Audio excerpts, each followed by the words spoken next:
Muy bien, ya estamos al aire con Francisco Olivera, periodista de La Nación, especialista en temas de economía y negocios. Hola Francisco, mi nombre es Elisa Peirano, encantada de hablar con vos. ¿Cómo estás? ¿Cómo andás? Bien, muy bien, acá estamos con Angie. Francisco, bueno, y brevemente, porque tenemos una restricción importante de tiempo, queríamos que alguien nos diera como un resumen explicativo de todo las idas y venidas del problema del tema del gas.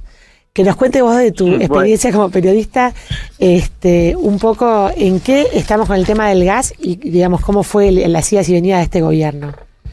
Qué difícil resumirlo tan rápido, pero básicamente la impresión que da es que el gobierno subestimó el problema porque tenía que solucionar un tema muy complicado como es el desastre que generó la gestión de debido en materia de gas y electricidad, entre otras cosas, y había que actualizar las tarifas, ¿no? Lo que había pasado acá era que se regaló el gas durante muchos años y eso generó dos cosas: falta de inversión y un desboque de la demanda inusual. Es como mañana ponemos, por ejemplo, el precio de los autos a 10.000 pesos, vamos a tener escasez de autos porque todo el mundo va a querer tener un auto a 10.000 pesos y nadie va a querer fabricarlo a ese precio. Bueno, eso es lo que pasó con el gas. Claro. Al actualizarlo, lo que pasó es que el gobierno no contó con que iba a tener un otoño mucho más frío que el que tuvo el año pasado,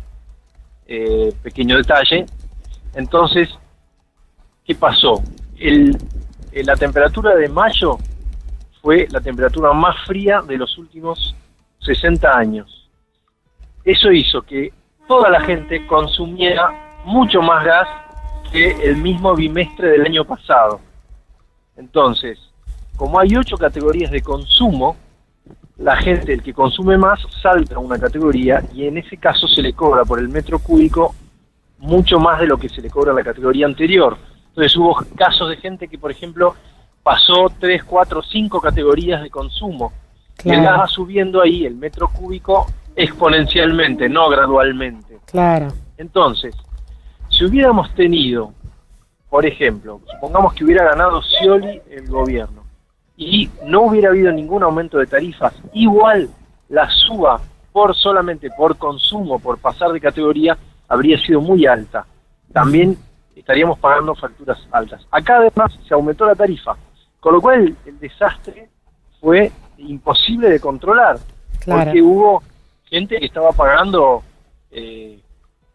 tengo casos de gente de facturas de 2.000 y pico de pesos y está pagando 15.000, por ejemplo, ¿no? Bueno, claro. Esto hasta la decisión que tomó el gobierno ayer, que fue poner un tope a los aumentos, no más de 400%. Ahora, ¿qué pasa? Eso hace que no haya ningún incentivo para ahorrar para los consumos, sobre todo de altos recursos. Por ejemplo, ayer el empresario Daniel Vila decía que pagaba 97 pesos por bimestre, o sea, cada 2 meses. 97 pesos. Bueno, el caso de Daniel Vila no tiene ningún incentivo para ahorrar y probablemente siga malgastando la energía como venimos haciendo los últimos años. Si ustedes me preguntan cuál fue el error del gobierno, no alertar a la población justamente de que tenía que bajar el consumo de manera muy fuerte porque ahora es mucho más caro. Yo creo que la mayoría de la gente, de los usuarios, agarró este tema desprevenido, y siguió gastando como siempre, sin ningún tipo de racionalidad. En el 2001, la crisis energética de Brasil, Fernando Henrique Cardoso salió por cadena nacional diciendo que si no bajaban 20% el consumo de energía eléctrica, se les iba a cortar la luz por 3 días. Resultado, la gente bajó el consumo. Acá no pasó eso porque justamente faltó alertar a la población. Claro, pero Francisco, una pregunta. También hay un tema, vos dijiste recién que, por ejemplo, Daniel Vila dijo que pagaban una cantidad irrisoria por bimestre. También hay que hacer un ajuste, digamos, hay como tarifas irrisorias en algunos lugares y en otros lugares no está tan... O sea, es como que hay que hacer 2 cambios. Por un lado, ordenar que sea justo lo que se está cobrando para la gente que consume, y por otro lado, el tema de la comunicación, que son 2 problemas distintos, me parece, ¿no? Sí, el aumento era inevitable. De hecho, lo de ayer no resuelve nada y tiene un costo fiscal para el Estado de 12.000 millones de pesos por año, con lo cual posterga la solución del problema.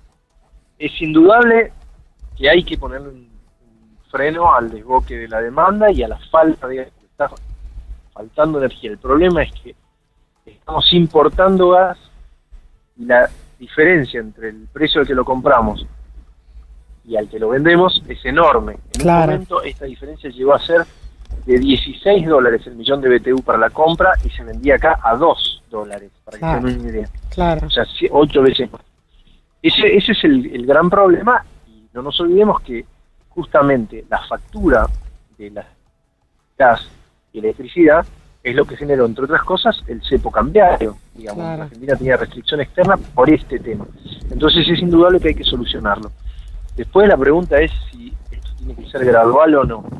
Es una duda que todavía persiste en el gobierno, hay discusiones.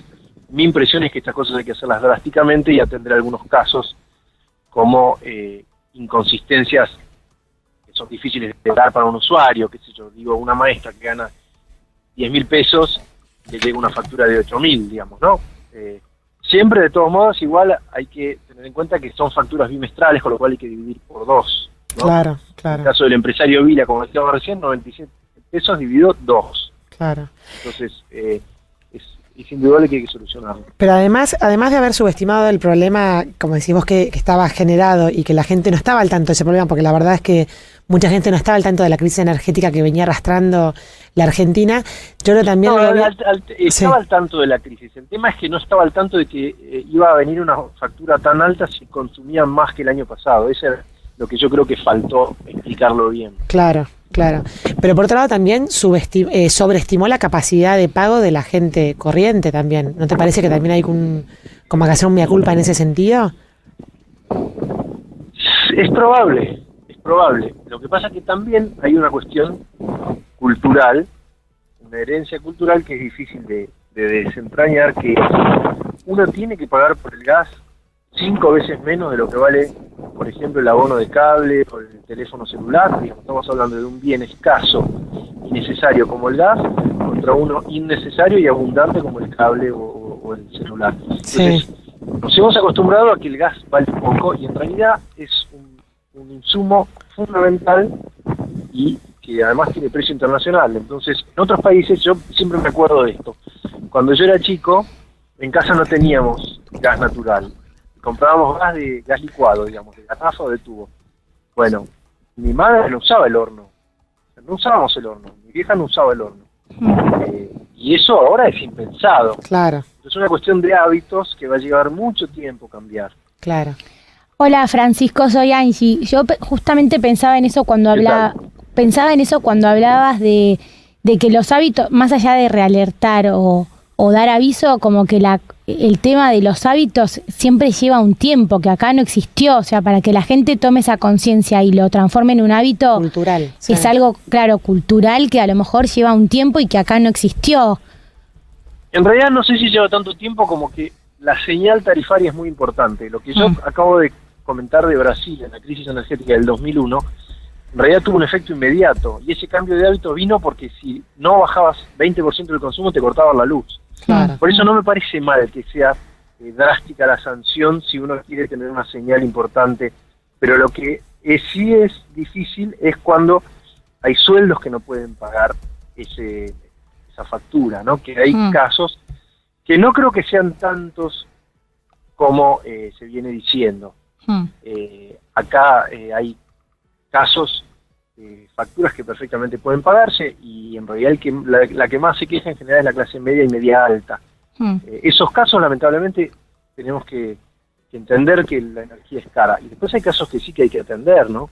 Que son los que hablábamos recién. Claro. ¿Cómo te parece que está manejando, digamos, pues esto es una crisis, si querés, en la opinión pública del gobierno? ¿Cómo te parece que está manejando la parte de imagen y de comunicación el gobierno en este tema tan álgido? La verdad que eso es opinable. Yo lo que creo es que con una factura que aumenta 5 veces no hay comunicación que valga. La factura comunica por sí misma. Entonces yo no tomaría tantos recados en comunicarlo, sí en alertar, en anticipar bien cómo son las reglas. Si usted consume más va a tener que pagar mucho más. Eso sí, ahí sí entra en juego la comunicación. Pero en maquillar una mala noticia ahí es muy difícil. A uno le pueden decir que Sí. con una sonrisa que le va a subir 5 veces la luz, pero no sé si cambia demasiado, ¿no? Y el tema este de la judicialización del tema, que los amparos, las funciones de la justicia, que a veces la gente dice, bueno, entonces no pago porque me dicen que no pague. ¿Cómo te parece que se va a ordenar de acá para adelante? Siempre estos cambios drásticos y estas soluciones requieren de un acuerdo político, porque si no la justicia lo que hace es frenar todo el tiempo. En Brasil también pasó, esto que recordábamos recién, que muchos jueces brasileños empezaron a poner un tope de no más de 100% de aumento.